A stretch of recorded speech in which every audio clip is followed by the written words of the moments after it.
Someone asked me to define some terms, which I think is reasonable. In my book, obviously, I give a lot of context and define terms there.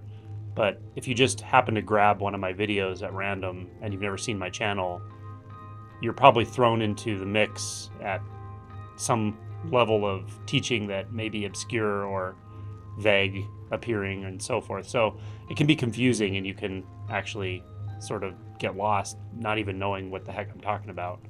So it's reasonable to talk about some terminology. But with that said, I will give a couple precautions about terminology when it comes to this subject. First of all, it's not a subject we're talking about. We're talking about a living reality, a living possibility.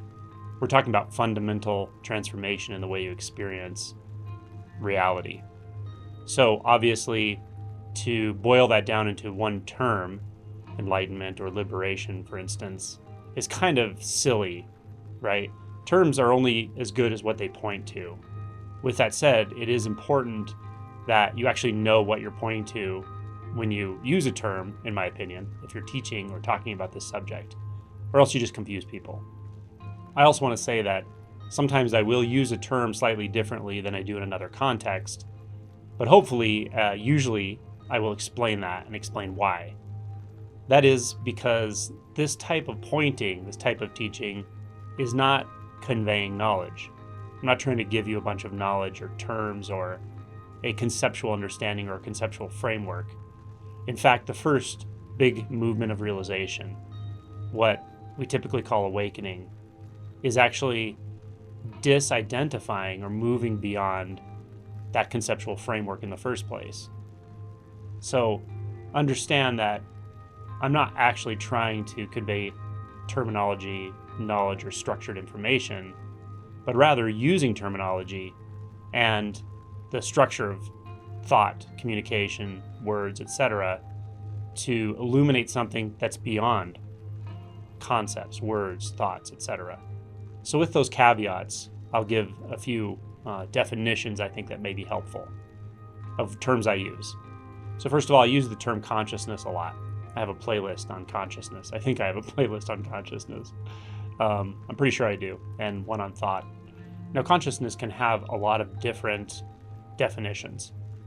In psychology, in medicine, in neurobiology, in spirituality, all of those areas can have different definitions of consciousness. And even within one discipline, there can be varied ways of describing consciousness.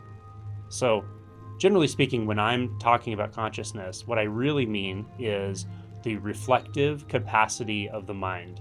Now, importantly, that reflective capacity of mind is everything you take yourself to be.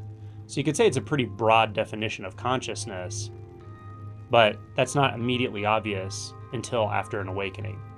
And even after awakening, it takes some time to really get a sense of how far-reaching that reflective nature of mind actually is.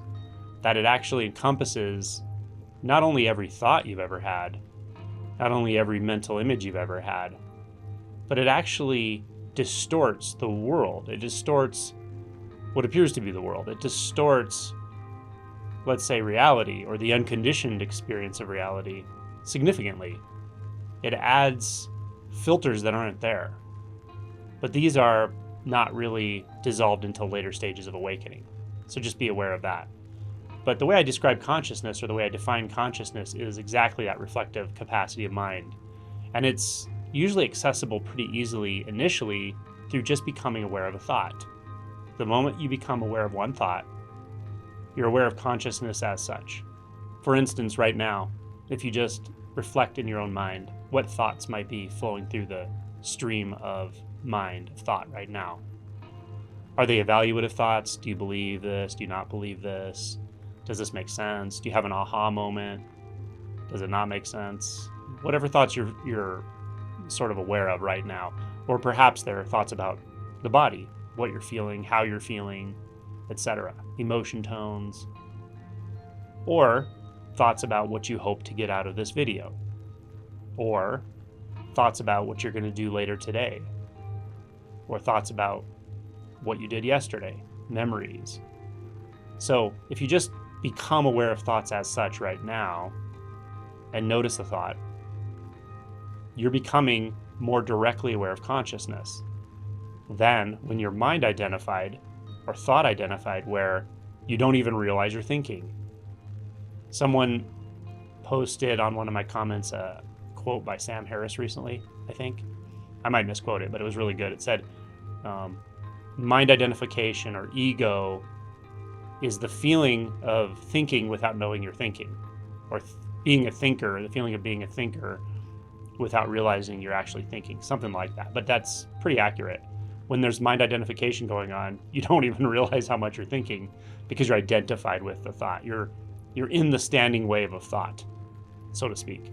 So to become aware of thought as such, oh, there's one thought in my mind, right?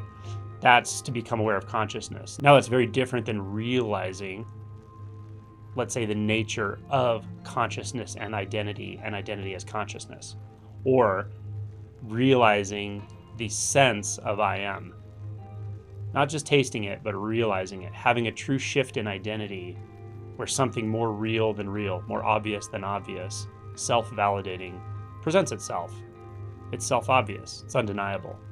That's awakening, that's Kensho. Then you are consciousness, but you don't walk around thinking I am consciousness. It's an experience, an experiential insight. It's very clear.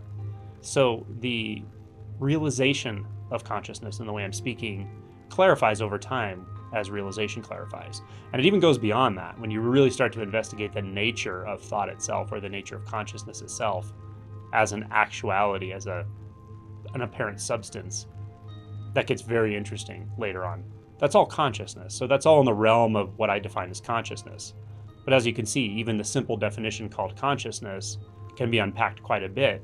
And it's still the same definition, it's just that your experience of it evolves and deepens. So that leads me to presence. I have a video somewhere called What is Presence, or What Do I Mean by Presence, I think. You could search it in my channel.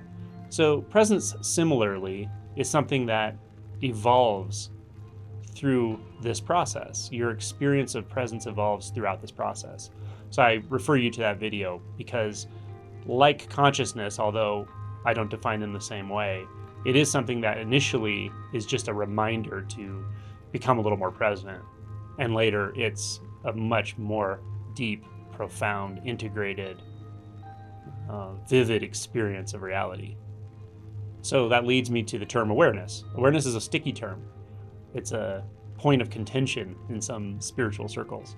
I won't get into all that, but if you're interested, there's a video called The Awareness Trap. You'll probably notice I don't use the term awareness too often, but on occasion I do.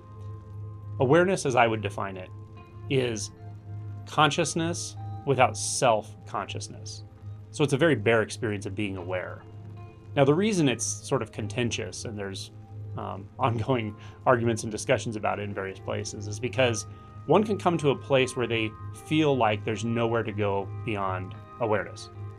You'll see statements like, awareness is the background through which or by which everything is observed, or awareness is some sort of vast nothingness or aware substance or aware ground of being, and everything comes and goes in it, something like that. Now, that will experientially feel very real to someone who is experiencing it or stating it, but you can go beyond that. The realization will go beyond that at some point. And the Awareness Trap video does discuss this and some reasons why you can kind of get fixated in that. But I generally avoid the term awareness because of these sticky areas. So that leads to the terms around realization. So realization I kind of use as the term for the entire process. From the moment you start to get a glimpse of something beyond the usual way you experience life and yourself, that first taste, and then the process as identity shifts, as identity essentially drops away, dissolves away over time, and the iterations of that you could call the realization process. Now, sometimes I use the term realization as a description of having had significant experiential insights like awakening, and I'll talk about that. But it's a sort of general term I use, and I don't use it in a very specific or technical way. I use it more in a practical or pragmatic way to talk about this topic in general. So awakening, I've defined it many, many times. I've pointed to it in every way I could think of. I also equate it to what in Zen would be called Kensho or Satori. My entire book was dedicated to this. This is the first big and most important shift in one's identity and consciousness. It's critical because if you don't have that initial shift, there are a couple issues with that. One is that everything we talk about can just remain conceptual. And two, even if you do a lot of work outside of insight work, so other types of practices, chanting, devotional, even meditation, but there's no true shift in insight, then essentially the dividing mind, the dividing ego is still intact. It's just running in the background. And it's very easy to be a spiritual ego. You can be a higher self as a fully functioning ego. But that's not really what we're talking about when we talk about awakening and realization. We talk about actually delving into and breaching the veils of what identity is all about. So awakening is that first significant shift. And it's usually very obvious. Now, when I say it's very obvious, I say it's a big shift, etc. Inevitably, people who haven't gone through it will imagine it means a big deal in the way the ego would think it means a big deal. Like you get some big cookie, or there's fireworks or explosions, but it's not like that at all. And yet, it is very obviously a fundamental shift in your experience of yourself, specifically in the world as well. So that's what I mean when I say awakening or Kensho. Now, when I use the term liberation, I mean actually quite an advanced state of realization. Advanced doesn't mean exalted. It doesn't mean you're special. It doesn't mean any of that, actually. It means quite the opposite. But what I really mean with that is the realization of a handful of features, which include equanimity, non-duality, and ultimately the realization, the clear and thorough realization of no self. And those tend to happen in that order, or they can all kind of happen at once. They can happen gradually, they can happen quickly. But typically it takes a good amount of work, even after awakening, to really address all of this. So that's a general summary of the terms I use around this topic, this subject, and hopefully that's helpful to anyone who's new to this channel.